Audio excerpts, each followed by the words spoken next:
결혼관, 삼손의 결혼에 대해서 말씀을 함께 나누려고 합니다.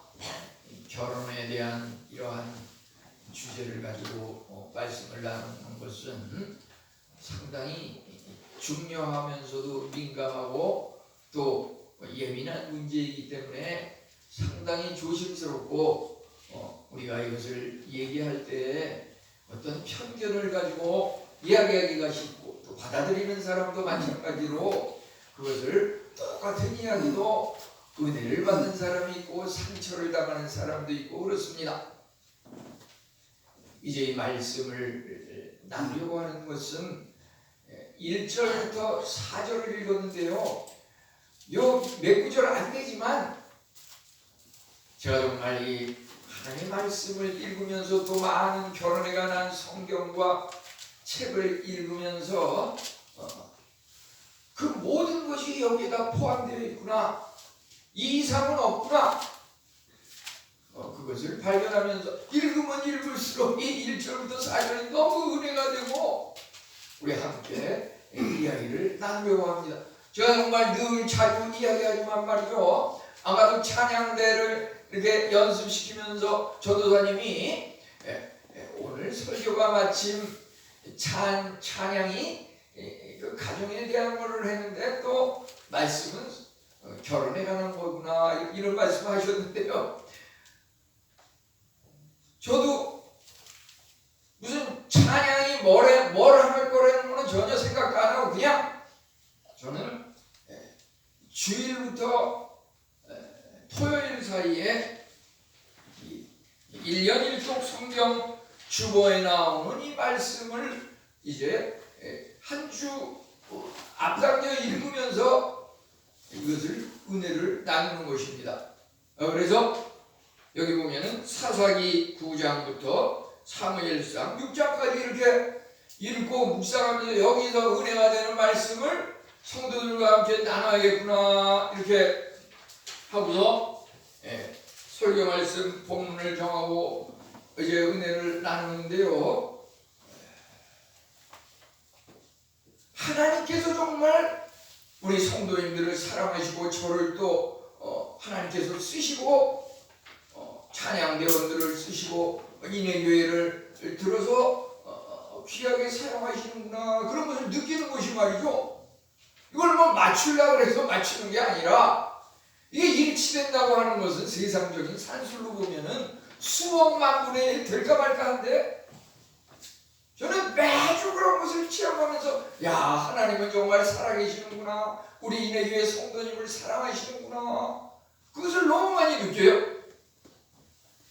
지난주 말씀을 보면은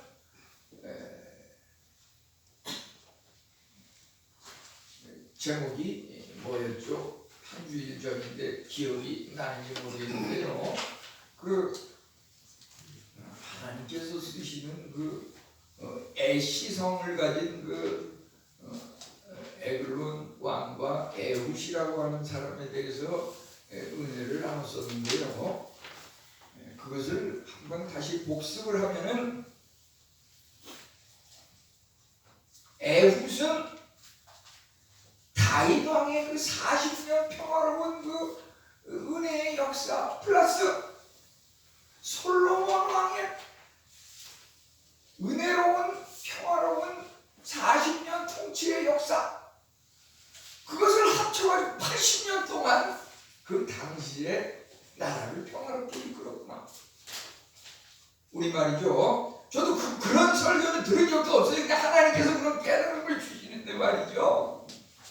세상 사람들은 생각할 때 지금도 이스라엘 역사를 볼 때 다윗 왕이 최고다, 솔로몬 왕이 최고다. 한국으로 말하자면 말이죠, 성도로 말하자면 똑같은 믿음의 기독교인이라 해도 사랑의 교회 성도가 최고다, 소망교회 성도, 무슨 분당 우리 교회 성도가 최고다.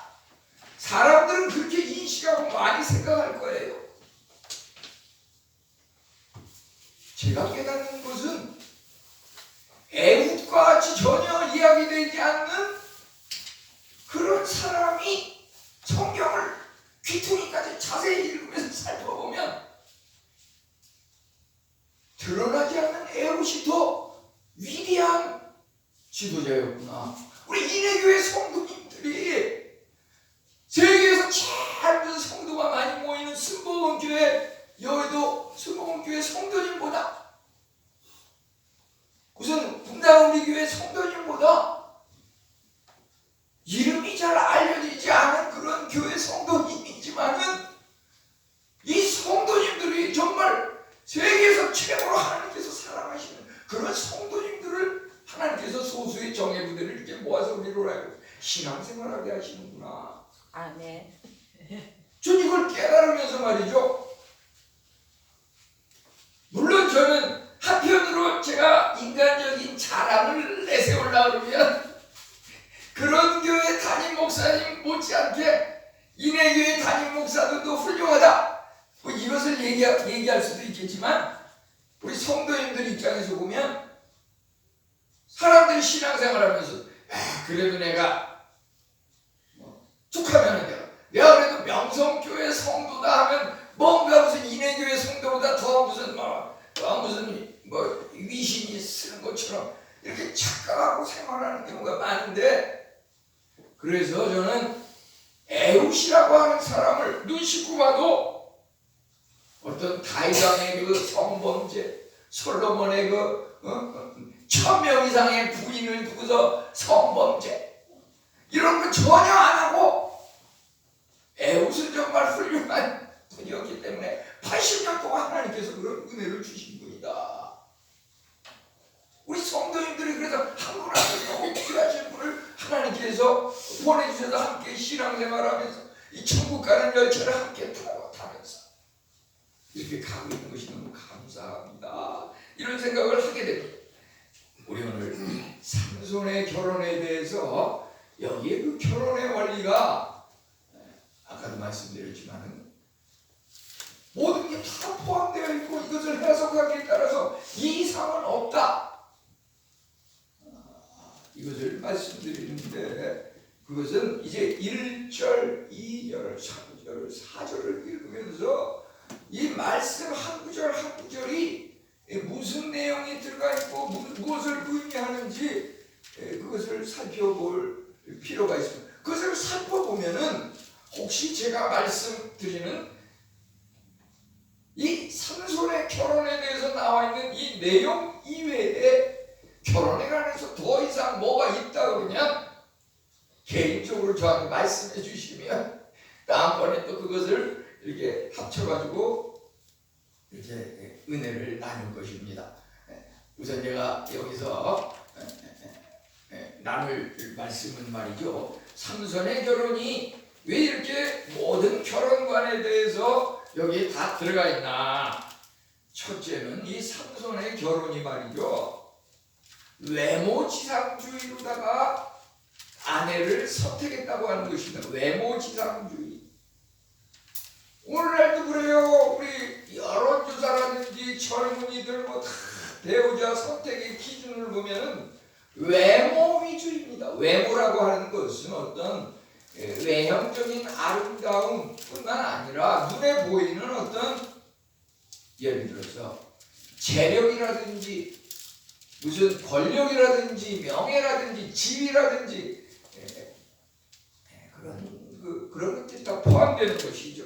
그것이 항상 최고로 많은 배우자 선택의 기준으로 되는 것을 보게 됩니다. 이제 삼손은 불신자와 결혼을 했다고 여기 나오고 있는 겁니다. 불신자. 우리 교회 다닌다 그래서 다 그냥 이 성도끼리 만나서 그것은 하나의 바램이지만은 막상 결혼을 해보면 믿지 않는 배우자와 만나서 가정생활을 하는 그런 집안이 너무 많은 것을 보게 됩니다. 근데 그것이 성경에서는 그러지 말라 그랬지만은 막상 그 가정을 꾸리는 그 결혼의 현장을 보면은 그 배우자가 믿는 자와 믿는 자끼리 만나기가 사실 쉽지 않고 그런 예가 오히려 50%도 될까 말까 하는 얘기죠. 그런 부분도 다시 한번 살펴보고요. 이제 세 번째는 결혼이라고 하는 것은 하나님께로부터 나온 것이다. 그 가정이 말이죠. 믿는 자와 믿지 않는 자가 맺어지든, 믿는 자와 믿는 자가 맺어지든, 믿지 않는 자와 믿지 않는 자가 맺어지든, 그 모든 것들이 다 하나님께서 주관하셔서 하시는 그 역사의 한 시간들이라고 하는 것이고요. 이 세 가지를 하나씩 이제 살펴보면은요, 우선 이 삼손의 결혼은 외모지상주의적이고 불신자와의 결혼이고, 이제 하나님께로부터 나왔다고 하는 것인데, 이것이 외모지상은 보이는 것을 위주로 해서 이 육적인 안목을 기준으로 해서 배우자를 택했다고 하는 것인데, 우리는 이것을 영적인 안목을 보고서 배우자를 택해야 한다는 그런 교훈을 얻을 수가 있고요. 불신자와의 결혼이라고 하는 것은 성경에서는 사실 금하고 있는데, 그렇게 하지 말라 하고 있는데, 또 믿음의 부모님들은 그렇게 하면 안 된다고 이렇게 말하고 있는데, 막상 불신자와 만나서 결혼하는 가정이 너무 많은 것이고, 문제는 결과적으로 그것이 그렇게 했을 경우에 그 대가를 치른다고 하는, 그에 상응하는 보상을 받는다고 하는 것입니다. 복음을 공유하고 전파하는 것이 가정이라고 하는 것입니다. 가정이 뭐냐? 그냥 남자와 여자가 만나서 사랑을 나누고 잘 먹고 잘 살고, 그것만 가정은 아니라고 하는 것이죠. 가정이라고 하는 것은 복음을 공유하고 복음을 전하는, 그것이 가정이라고 하는 것이고, 가정을 통해서 하나님을 영화롭게 하고 하나님을 즐거워하고 신앙을 성장시키면서 성화의 단계에 이르러 나아가는, 그것이 그 장소가 바로 가정이라고 하는 것입니다. 우리는 여기서 현숙한 유력한 배우자를 위해서 기도할 것이고, 그 기도에 따라 응답을 받는 것인데, 오늘 말씀이 말이죠, 절대 아직 미혼 상태에 있는 젊은이들만을 위한 것이 아니고, 때로는 결혼을 했다가 사별을 했다든지, 또는 여러 가지 이 모양 저 모양으로 혼자 지내는 분들에게도 이것이 해당되는 이야기입니다. 이것을 잘 한번 함께 살펴보고 은혜를 나눕시다. 우선 첫째 말이죠. 이 삼손이 1절, 2절 이렇게 볼 때 배우자를 선택하는 데 있어서 외모를 기준으로 선택했다고 하는 것입니다. 보이는 것 위주로 배우자를 선택했습니다. 우리가 읽은 사사기 14장 1절과 2절을 보니까 삼손은 이방 여인 중에서 한 여자를 보고 한 여자를 보았사오니, 보고서 눈에 보이는 육적인 안목을 기준으로 배우자를 선택했다고 하는 것입니다. 이것은 말이죠, 창세기, 우리가 아까 에덴의 동산 찬양에도 나오지만은, 에덴의 동산에서 창세기 3장 6절에 보면은 아담과 하와가 하나님께서 따먹지 말라고 하는 그 선악을 알게 하는 동산 한가운데 있는 그 실과를 여자가 본즉 먹음직스럽고 보암직하고 탐스럽다, 눈으로 보고서 그것을 먹음으로 죄를 범했다고 하는 것입니다. 우리는 그 다윗왕이 사무엘하 11장 2절에 보면은 저녁 때 그 옥상에 올라가서 이렇게 거닐다가 보니까 가까운 옆집에 여인이 목욕을 하는데 심히 아름다워 보이는지라 눈으로 보고서 유혹을 받은 것입니다. 창세기 6장 2절에 보면은 이것은 당시 방주의 그 노아, 홍수 이런 것들로도 연결이 되는데 하나님의 아들들이 사람의 딸들의 아름다움을 보고 아내를 삼는지라. 하나님의 아들들은 쉽게 이야기하면 신자, 성도라고 볼 수가 있고 딸들이 아름다움을 보고 이건 불신 배우자를 말한다고 볼 수가 있겠습니다. 우리는 이와 같이 외모지상주의는 보이는 것 위주의 육적인 안목으로 배우자를 선택한다 그러면 우리 성도들은 여기서 영적인 안목을 보다 중요시 기준으로 두어야 한다고 하는 것입니다. 하나님은 어떠한 분입니까? 사무엘상 16장 7절에 보면은 여호와께서 사무엘에게 이르시되 특별히 그 다윗 왕을 어린 시절에 택할 때 그 용모와 키를 보지 말라. 사람은 외모를 보거니와 나 여호와는 중심을 보니라.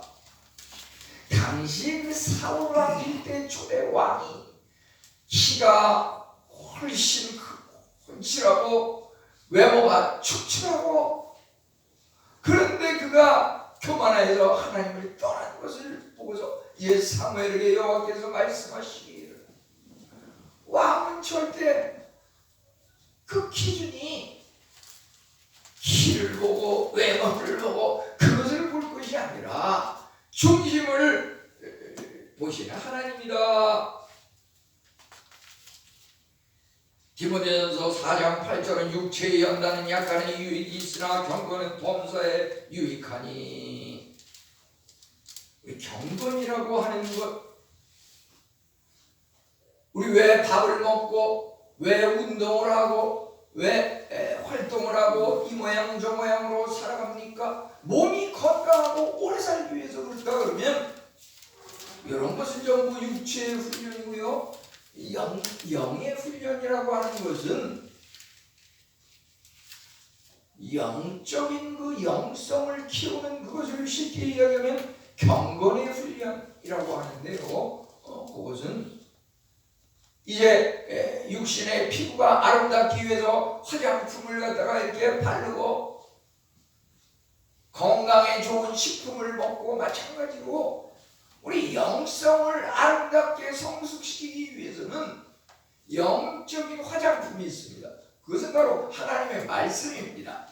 그리고 또 그 삶 가운데 하나님을 사랑하는 삶을 살아가는 그것이 영성을 키우고 영적인 안목을 키우고 경건한 삶을 살아갈 수 있는 것일지인데 우리는 경건의 화장품으로 날마다 우리를 장식하고 아름답게 꾸며야 할 것입니다. 왜 우리가 아침에 일어나면 세수만 하고 그냥 출근합니까? 일합니까? 사람을 만납니까? 아마 최소한 무슨 스킨 로션은 바르고 이렇게 한 것과 안 한 것 너무 차이가 나지 않습니까? 우리 영적인 경건의 훈련이 필요한 것입니다.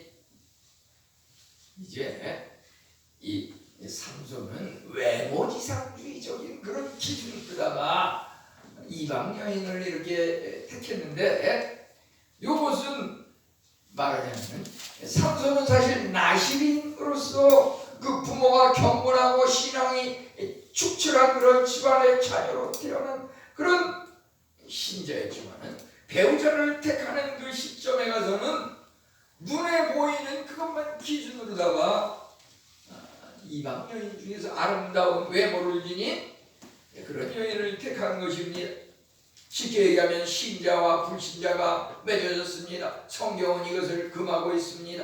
신명기 7장 3절 4절은 이방 민족과 혼인하지 말지니 그 이방 민족이 이 하나님의 선민 성도들을 유혹해서 하나님을 떠나게 하고 또 그들이 섬기는 이방 우상을 섬기게 하고 결과적으로 둘 다 망해버리는 그러한 결과를 가져오기 때문에 하나님께서는 신명기서 7장에 이렇게 이방 민족과 불신자와 결혼하지 말라고 이렇게 말하고 있는 것입니다.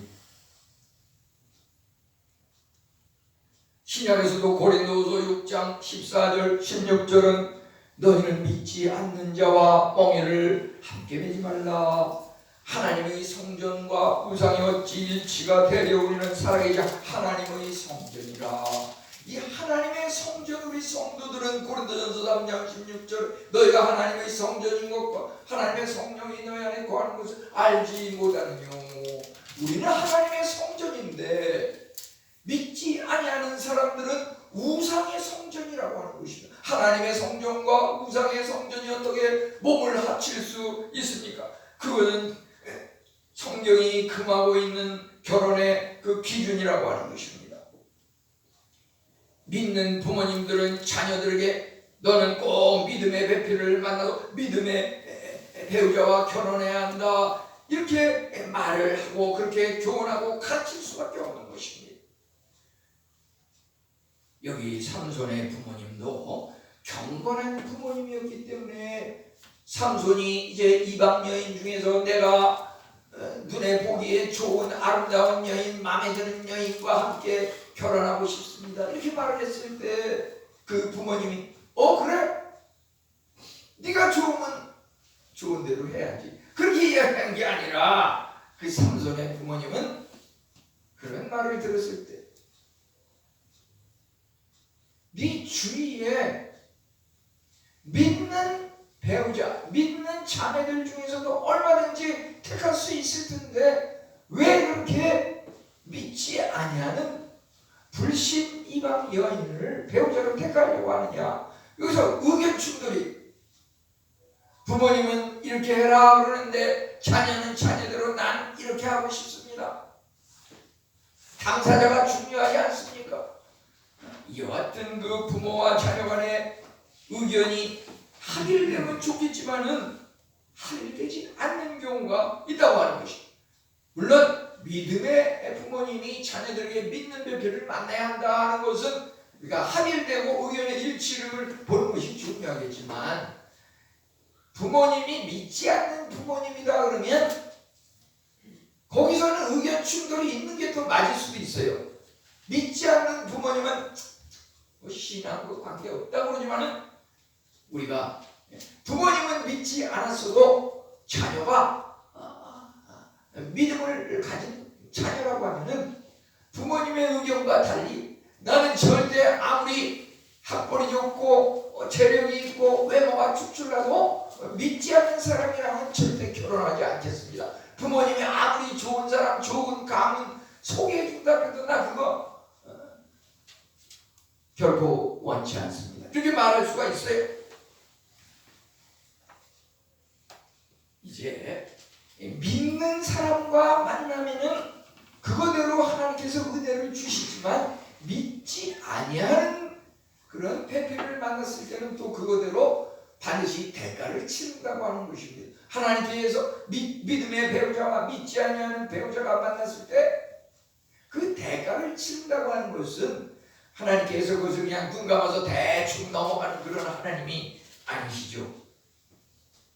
삼손은 이제 그 결혼을 하는 배우자를 택할 때 눈에 보기에 외형적인 외모가 아름답고 마음에 들어서 그 배필을 택했는데 결과적으로 어떤 대가를 치렀습니까?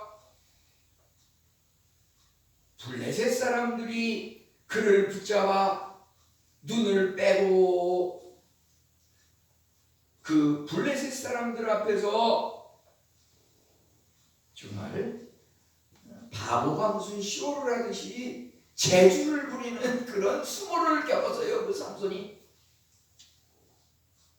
눈을 빼니까 앞이 안 보입니다. 그들 앞에서 참으로 바보 멍청이처럼 재주를 부리는 그런 수모까지 당하게 되는 것을 우리는 사사기서 16장 21절로 5절에서 보게 됩니다. 결과적으로 삼손은 블레셋 사람이 죽을 때 하나님 앞에 회개하면서 하나님 이방 여인을 배우자로 만나서 하나님 말씀을 따르지 않고 부모님의 그 의견을 따르지 않고 내 마음대로 외모 위주로 이렇게 배우자를 택해가지고 거기에 속아놓고 제가 허송세월을 했습니다. 하나님 앞에 잘못을 회개하면서 하나님 내가 눈까지 뽑히고 아무것도 안 보이고 할 수 없지만 마지막으로 하나님 앞에 아뢰는데 하나님 생전에 제가 눈이 멀쩡할 때 하나님께서 저에게 힘을 주셔서 낯이 들어서 그 머리에 힘을 실어줘가지고서 사자들도 그냥 염소처럼 그냥 다 잡아 죽이고 한 번에 많은 사람을 그냥 단칼에 다 없애버리고 그 주셨던 힘을 마지막으로 나에게 한 번 더 주십시오. 이러니까 하나님께서 그에게 힘을 주시는데 성전에 그 궁궐에 들어가서 그 기둥을 갖다가 힘으로 밀치니까 하나님께서 힘을 주셔가지고 그 건물이 무너지면서 결국 그 안에 있는 블레셋 사람들과 또 다 이 삼손이 함께 다 죽어버렸다고 하는 것입니다. 삼손이 정말 눈이 멀쩡할 때 힘을 발휘해서 죽였던 그 블레셋 사람들의 그 숫자보다도 마지막 죽으면서 멸망시켜서 쓰러뜨렸던 그 사람의 숫자가 너무 많았다고 성경은 이렇게 기록하고 있습니다. 그것은 참으로 삼손이 하나님으로부터 이방 여인 외모 위주로 잘못 결혼함으로 말미암아 하나님께서 주셨던 대가를 치르는 그 죽음과 멸망이었다고 볼 수가 있겠습니다.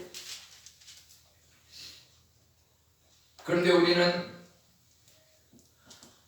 성경이 너무 또 우리 말씀을 증거하고 전하고 성경을 가르치는 교사와 지도자들이라 그래서 꼭 성경대로 해가는 것은 아니에요.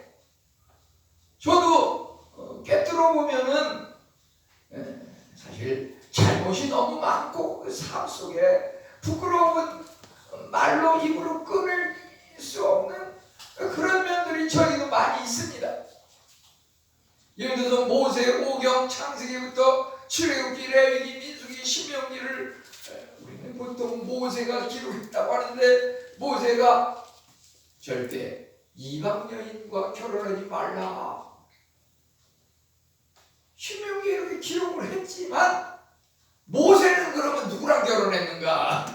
따지고 보면 모세도 이방 여인하고 결혼했습니다. 네. 민수기 12장 1절에 보면 구스 여자와 결혼했더라. 구스는 바로 오는 그 에디오피아입니다. 에디오피아.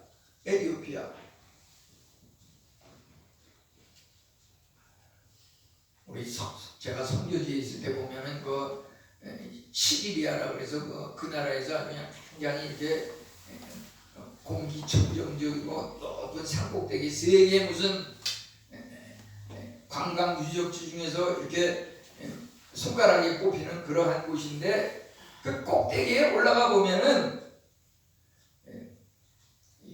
출입 금지 지역이 있습니다. 다 이렇게 둘러볼 수 있는데 출입 금지 지역이 있는데 조금 안 된 얘기지만은 워낙 가난한 나라이다 보니까 그 관광지 그 출입 금지 지역을 지키는 그 나라 그 쉽게 얘기하면 문지기 감독 같은 사람이 있어요. 근데 그 사람한테 예를 들어서 뭐 1,000원이고 10,000원이고 이렇게 주면은 그러면 잠깐 와서 들어와서 한번 보세요. 이렇게 해서 제가 또 집사람하고 이제 관광을 하면서 그걸 본 적이 있는데요. 들어가 보니까 그 벽화가 있는데 이 여인이 이렇게 옷을 이렇게 가벼운 복장으로 이렇게 하고서 있는데 그 여인이 흑인이더라고요. 흑인 여성.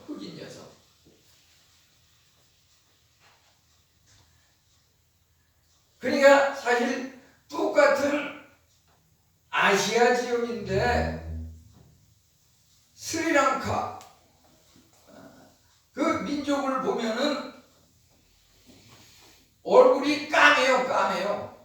똑같은 아시아인데 그냥 그 흑인이랑 똑같고 그 인도 지역은 더 까맣고 이제 이런데 그래서 그것이 지도상으로 보면은 그 옆에 그 아프리카가 있는데 그 아프리카 쪽에 있는 그 여성들이 이곳에 와가지고서 스리랑카 사람들과 이렇게 결혼을 해가지고 그 나라 그 2세들이 피부가 까만 사람이 생겨났다. 이런 하나의 그 역사적인 그 내력을 추적하는 이력이 있는데요. 어떻게 보면 그러한 것이 그 나라 사람들에게는 조금 치부와 부끄러운 면을 드러내는 것이기 때문에 관광객들에게 누구에게나 다 그냥 볼 수 있도록 이렇게 하는 것은 아니고 특별히 좀 관심이 있는 사람들한테는 그걸 보여주고 그러는데요. 문제는 이와 같은 그 이방 여인과의 그런 이방 배우자와의 그 관계라고 하는 것은 그가 믿음의 배필인 경우에는 별 문제가 없지만 믿지 아니하는 사람과 이렇게 만났을 때는 짝꿍이 되면서 그 문화가 들어오지 않을 수가 없다고 하는 것이죠. 우리는 사실 다윗도 보면은 사무엘하 11장에 보면은 이방 여인 밧세바와 또 결혼을 하고 배우자를 맞은 것을 우리는 보게 됩니다. 이방 여인을 믿지 아니하는 배우자를 만난다고 하는 것이 성경에서는 금하고 있지만 실제 삶의 현장에서 보면은 불신자와 신자가 만나는 경우가 더 많고 그것을 물론 잘못된 것이고 죄악된 것이지만은 하나님께서는 그것조차 대가를 치르게는 하지만 그러한 것들을 통해서도 하나님께서 구원 역사를 이루신다 이렇게 볼 수가 있어요. 그래서 이제 보면은 솔로몬도 보면은 많은 이방 여인 무려 뭐 700명이니 300명이니 막 1000명 가까운 그 이방 여인과 부인을 두고서 이렇게 그 이방 문화를 갖다가 이렇게 수입하다 보니까 솔로몬 왕이 말년에 가가지고서 나라가 부패하고 그 다윗 왕 때 키웠던 그 나라가 아주 어려움을 겪게 되는 그런 것을 우리는 보게 됩니다. 이제 여기 사사기서 4절 14장 4절을 보면 말이죠. 거기에 뭐라고 되어 있냐면은 삼손이 이렇게 이방 여인과 결혼을 하는 그것에 대해서 삼손 나름대로 이렇게 이야기를 하는 부분이 있어요. 이것은 어찌 보면 삼손이 깨달은 것일 수도 있고 깨닫지 못했지만 하나님께서 그렇게 역사하시고 인도하셨다고 하는 부분인데 그것은 뭐냐면은 삼손이 블레셋 사람을 치려함이라. 여호와께로부터 나온 것이라 이런 말씀이 있는데요. 사실 여기서 이 4절에 나오는 이러한 그 내용을 특별히 여기 보면은 이스라엘을 다스린 까닭에 삼손이 틈을 타서 블레셋 사람을 치려함이라. 그의 부모는 이 일이 여호와께로부터 나온 것인 줄 알지 못하였더라.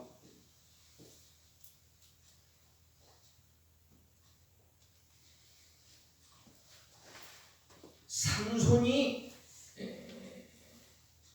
이방 여인과 결혼한 것이 육체적인 그 안목, 세상으로 온 그러한 잘못된 것으로 이렇게 결혼을 하였지만은 그것조차 하나님께서 계획이 있으셔가지고 그것을 통해서 블레셋을 갖다가 그 삼손 이전까지 보면은 블레셋에 의해서 그 하나님이 택한 선민 이스라엘이 너무나 침략을 당하고 비참한 굴욕적인 그런 삶을 살고 있는데, 삼손을 통해 가지고 그 사사를 하나님께서 사용하셔 가지고 블레셋 이방 여인과 결혼을 하게 함으로써 그 기회를 틈타서 블레셋을 물리치도록 하는, 우리 인간적으로는 성경을 범하고 잘못된 것이 있지만은 그것조차 하나님께서 사용하셔가지고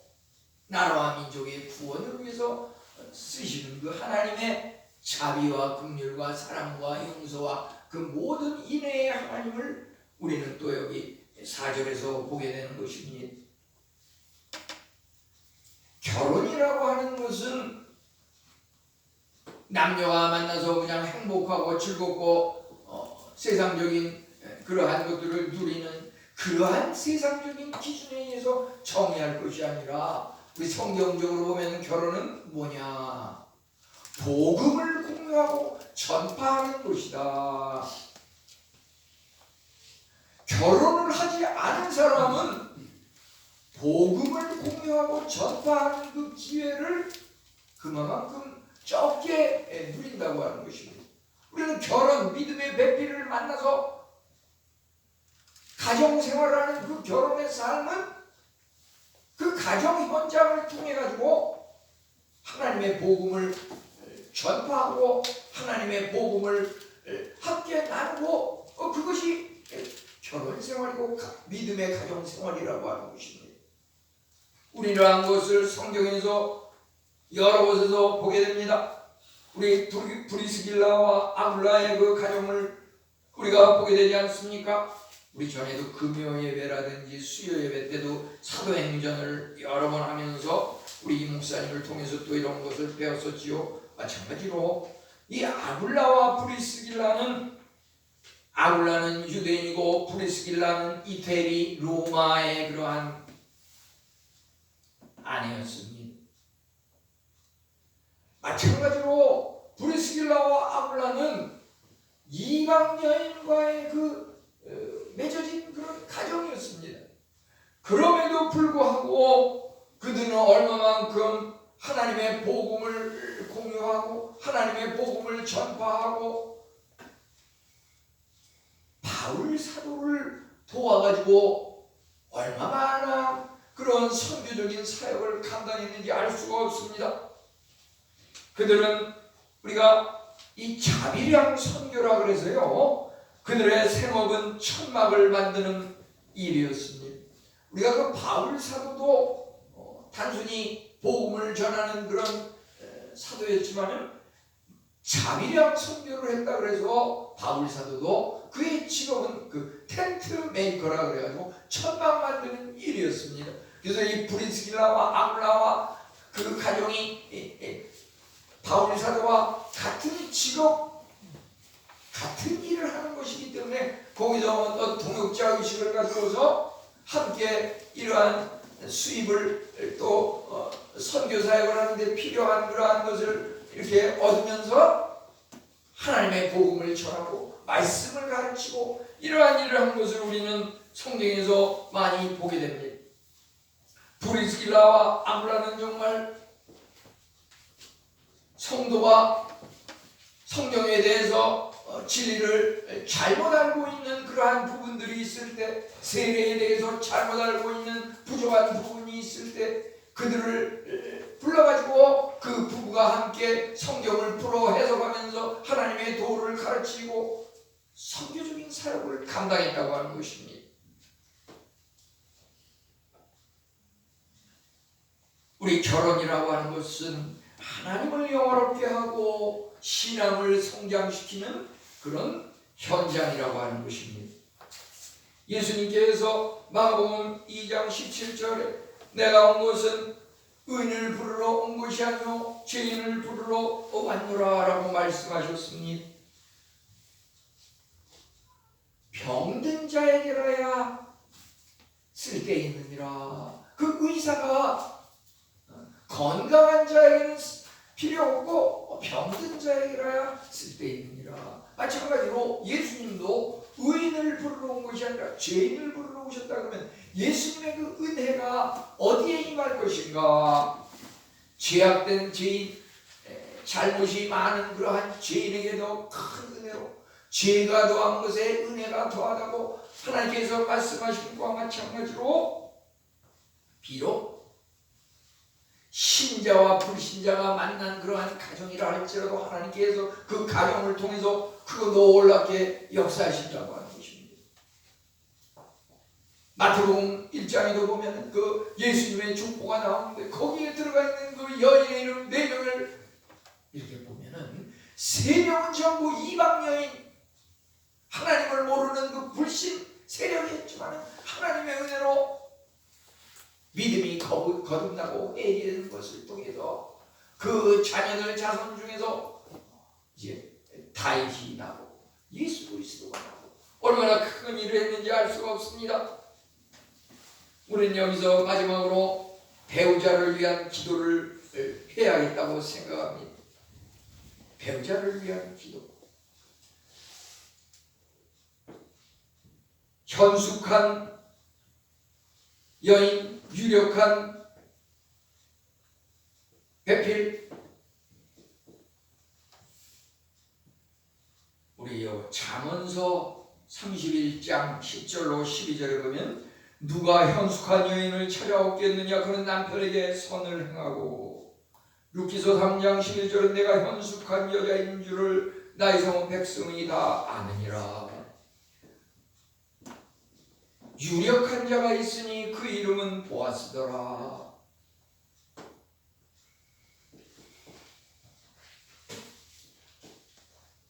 우리 이번 주에 또 성경을 읽을 때 이번 주에 12, 13일은 룻기서 4장밖에 안 돼 있지만은 그 룻기서를 읽을 때 이러한 것들을 아마 좀 더 중점을 가지고 읽으면 좋겠습니다. 룻기서는 3가지 그 사랑에 대해서 나오고 있는데 그것은 뭐냐면은 과부와 며느리의 사랑이 나와 있습니다. 과부 룻은 사별을 했어요. 어림짐작으로 한 20, 30대에 불과한 젊은 나이에 그 남편을 여의고 혼자 사는 과부가 됐는데 그가 노총각 보아스를 만나가지고 과부가 그 인생이 정말 역전이 되는데 그 자손 중에서 다윗도 나고 예수님까지 나오는 그 가문이 말이죠. 아주 확 바뀌었다고 하는 것이에요.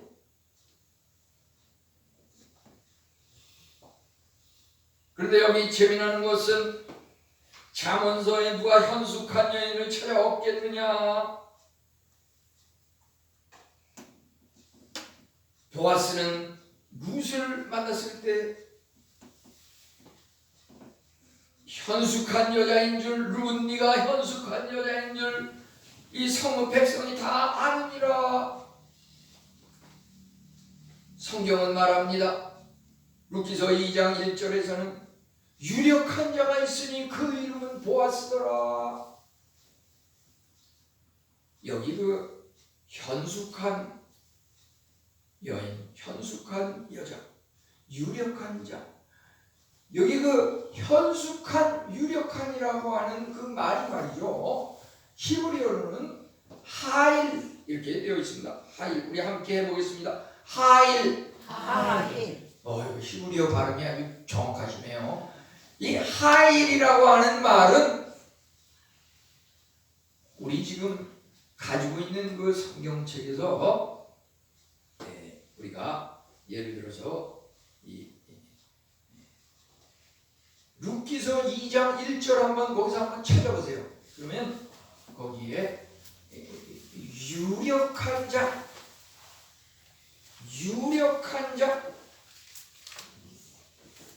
유력한 자가 있으니 그 이름은 보아스더라 이렇게 나와 있습니다. 근데 그 유력한 자 하고서 거기에 뭐라고 되어 있습니까? 뭐 저기 거기에 그 밑에 주석을 찾아보라고 이렇게 돼 있지 않습니까? 그거 발견한 사람 한번 그거 읽어보세요.